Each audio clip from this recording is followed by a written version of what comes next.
बोले गंगा मैया की जय। पतित पावनी कलिमल हारिणी मोक्षदायिनी मंगल कारिणी माँ गंगा मैया का ये पवित्रतम तीर्थ हर की पौड़ी ब्रह्मकुंड है। निरंतर श्रीमद् भागवत जी की चर्चा आप श्रवण कर रहे थे। रास पंचाध्याय की चर्चा आपने श्रवण करी। उसके बाद 34वें अध्याय में सुदर्शन एवं शंखचूड़ के उद्धार की कथा है।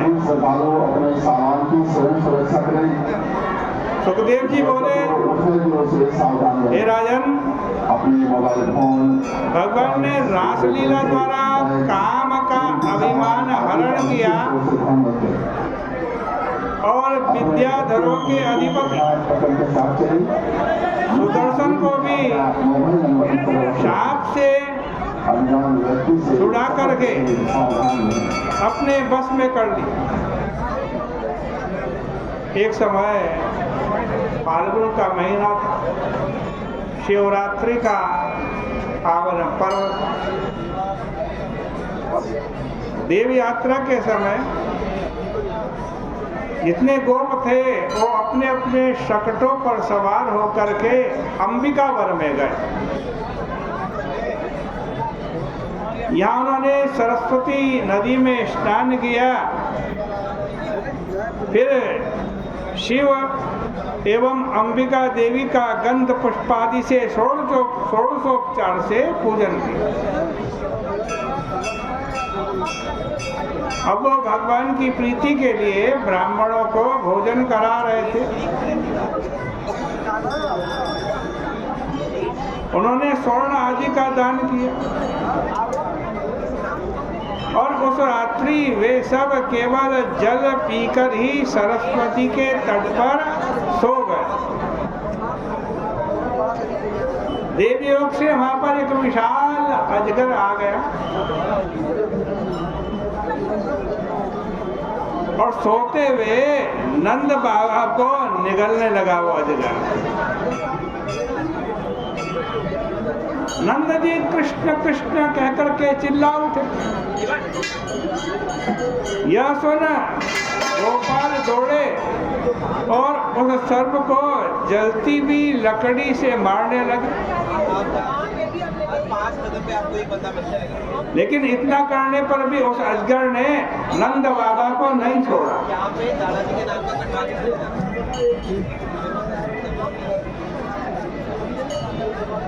तब भगवान ने आकर उस अजगर को अपने चरणों से स्पर्श किया और जैसे ही भगवान के चरणों का स्पर्श इस अजगर को मिला, इसने अपने अजगर देह को त्याग दिया।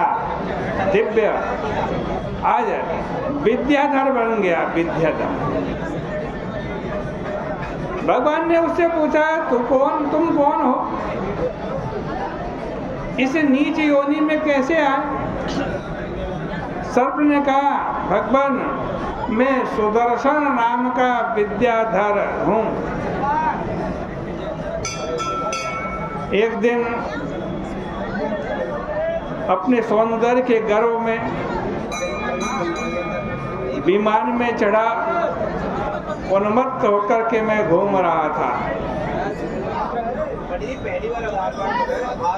मार्ग में अंगिरा गोत्रीय ऋषियों को देखा। उनको देखकर उनके ऊपर मुझे हंसी आ गई। उन्हीं के शाप से मैं से नीच योनि में आ गया। मुझे ऋषियों का शाप तो मिला, लेकिन वो शाप आज वरदान बन गया। क्योंकि वो शाप ना देते मैं अजगर नहीं बनता। अजगर न बनता तो आज नंद बाबा को न पकड़ता, और न पकड़ता तो प्रभु आपके चरणों का स्पर्श में नहीं।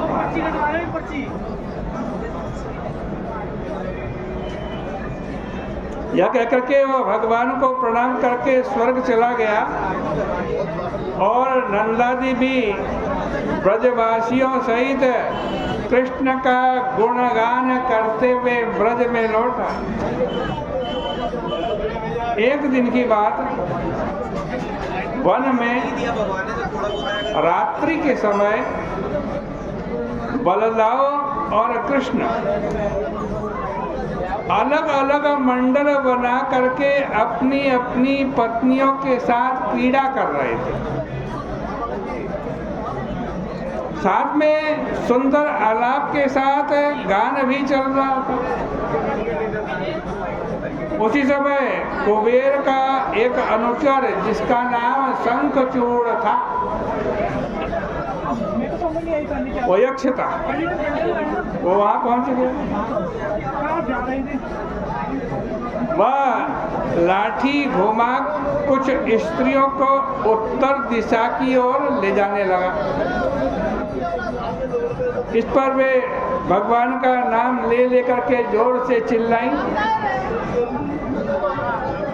इस कोलाहल को सुनकर के दोनों भाई साल वृक्ष उखाड़ करके उनके पीछे दौड़े। रोषंतम कृष्ण रामेति विलोक्य स्वपरिग्रहम् यथागादश्चुनाग्रस्ता रातरावन् वधावता। वो स्त्रियों का गोल छोड़ दूसरी ओर भागा। श्री कृष्ण ने स्त्रियों की रक्षा में बलराम जी को नियुक्त कर स्वयं उसका पीछा किया और थोड़ी ही दूर पर पकड़ करके उसके सिर पर अपना वज्रतुल्य मुष्टि का प्रहार किया। उसकी खोपड़ी चूर चूर हो गई। भगवान ने उसके सिर से मणि निकाल अपने भाइयों को दे दी। चूड़ामणि के निकालते ही उसका कल्याण हो गया। ये शंखचूड़ कौन था? यह शंखचूड़ गोलोकवासी भगवान का सखा श्रीदामा नाम का गोप था। एक समय भगवान अपनी पत्नी विरजा के यहाँ गए।